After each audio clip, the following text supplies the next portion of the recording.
obviously there's going to be a goalpost that's going to be, oh yeah, there's certain, like, Snyder fans are going to fucking move the goalpost, and they think that this movie has to make like $1.72 billion. The goalpost is going to be on the fucking freeway outside the stadium.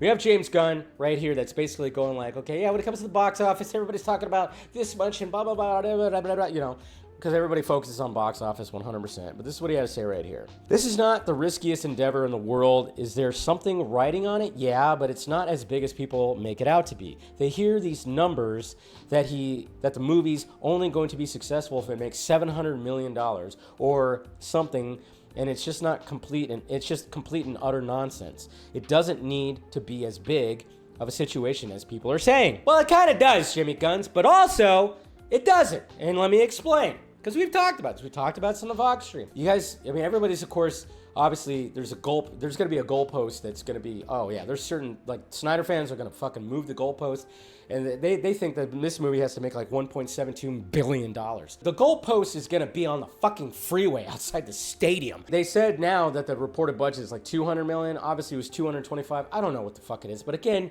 you times it by 2.5 to 3, you know, and all this stuff. Of course, they put a lot in the marketing, but then of course you can incorporate that already, because that's why you do the equation, because you don't know the marketing budget and all that stuff. Anyways, 675 to 700, that's where it's supposed to be like breaking even. But at the same time, if it crosses just $500 million, that's showing like a mark of success nowadays in 2025 with all these superhero movies that have been out there and the way that things have been coming off COVID and all that stuff, and the fact that it's the start of a new universe. Because yes, back in 2008, you know, those movies were not huge movies, but it was starting off something great. So, but if you see the potential of growth, yes, it's like an investment. It's an investment. So sorry to the people that think it's going to flop. It's not going to flop. Yeah, it could underperform, but even underperforming will be performing, where they're, you know, popping the bottles of champagne and saying, hey, we're continuing.